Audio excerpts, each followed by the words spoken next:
जय हिंद. मी शुभांगी सुक्रे तुम्हा सर्वांचं स्वागत करते टिक्कर मराठी पोलीस भरती या आपल्या युट्यूब चॅनलवर.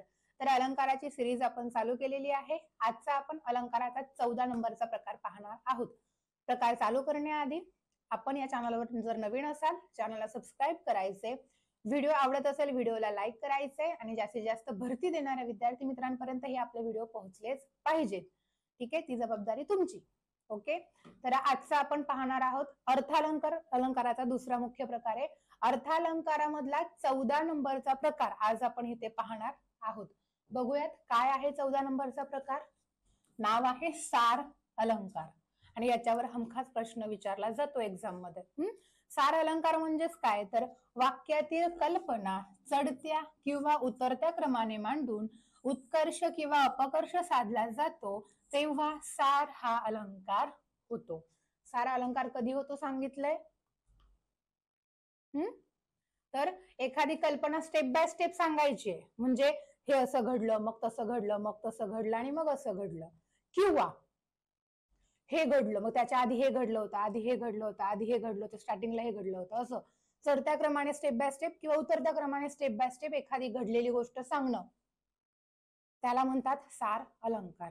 ठीक आहे, तर दोन उदाहरणं आहेत आपल्याकडे. पहिलं उदाहरण पाहू शकता तुम्ही.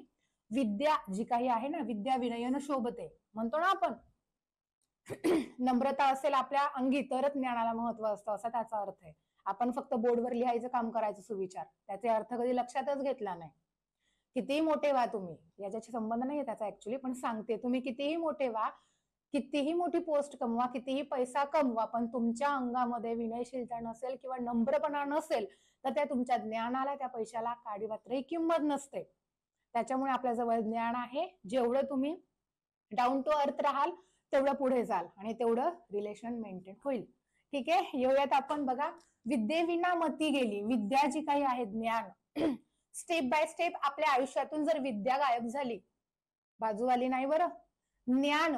एखाद्या वेळी आपण समजा फॉर एक्झाम्पल, कोणाचंच उदाहरण नाही, मी माझंच उदाहरण घेते. मी जर गाडी चालवता चालवता माझा ऍक्सिडेंट झाला आणि मी धापकन डोक्यावर आपटली, असं ऍक्च्युली रिअल लाईफ मध्ये नाही घडत, सिरियल मध्ये मूवी मध्ये लगेच घडून येतं की त्याची मेमरी गेलीये. बरोबर ना, डोक्यावर आपटल्यावर. तर असं काहीतरी झालं असेल आणि मला जे येत होतं ते सगळं मी विसरून गेलीये. जस्ट एक्झाम्पल घेते, विसरायचं नाहीये मला जोपर्यंत माझी मुलं भरती नाही होत तोपर्यंत. ठीक आहे, विद्येविना मती गेली.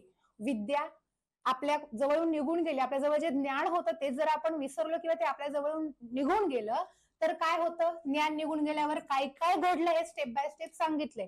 आधी ज्ञान निघून गेलं, ज्ञान निघून गेल्याच्या नंतर मती गेली. मती म्हणजे आपली बुद्धी गेली. ज्ञान नाही तर बुद्धी काय कामाची ना.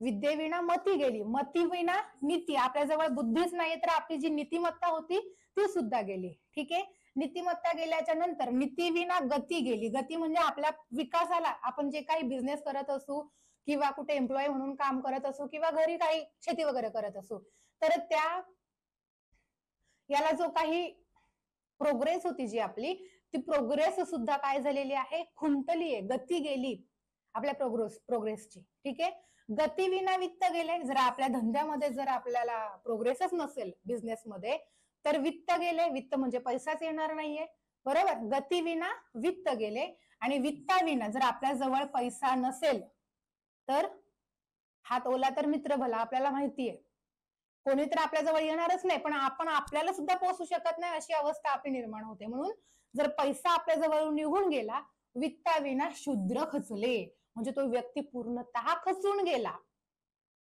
इतके अनर्थ एका अविद्येने केले. म्हणजे एवढं सगळं कशामुळे घडलंय, विद्या आपल्या जवळून गेल्यामुळे घडलंय. त्यामुळे गाड्या सावकाश चालवा. आपल्या तिला, आपल्या आई वडिलांना, सगळ्यांना आपली खूप काळजी आहे, त्याच्यामुळे भले थोडं लेट पोहोचा, गाडी सावकाश चालवायची. ठीक आहे, बघा स्टेप बाय स्टेप सांगितले. विद्या गेल्यानंतर काय गेलं, विद्या गेली, मग मती गेली, मग नीती गेली, मग गती गेली, मग वित्त गेले आणि मग शूद्र खचला.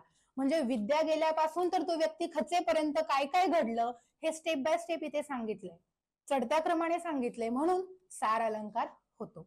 त्याच्यानंतर दुसरं उदाहरण आहे, एकदम गमतीशीर आहे.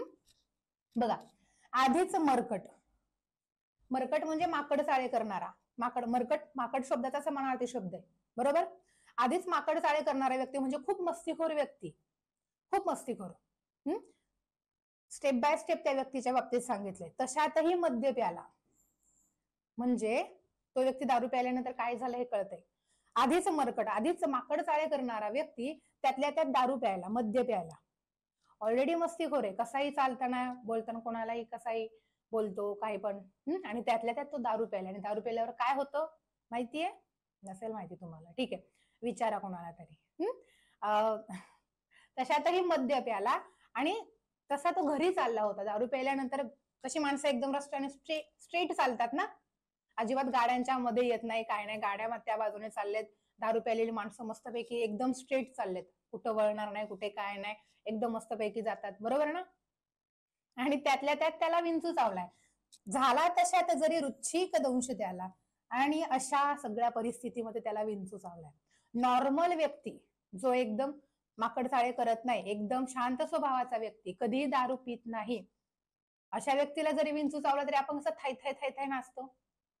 हा तर ऑलरेडी माकडचाळे करणारा, त्याच्यातही दारू प्यायला आणि त्याच्यात त्याला विंचू चावलाय.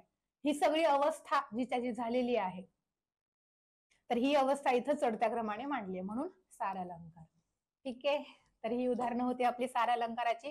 कशी वाटली उदाहरणं आणि माझी शिकवण्याची पद्धत, समजून सांगण्याची पद्धत कशी वाटली कमेंट बॉक्समध्ये मला सांगायचंय. अजून काही पीवायक्यूचे प्रश्न सार अलंकारावर असतील तर त्या ह्या व्हिडिओच्या कमेंट बॉक्समध्ये मला सेंड करायचे. ठीक आहे, व्हिडिओ लाईक करा, जास्तीत जास्त विद्यार्थी मित्रांपर्यंत शेअर करा. भेटूयात पुढच्या व्हिडिओमध्ये पुढचा प्रकार घेऊन. तोपर्यंत अभ्यास करत राहा. काय अडलं तर मी आहे तुमच्यासाठी कायम इथे. ओके, चलो bye bye, take care, wish you all the best, Jai Hind.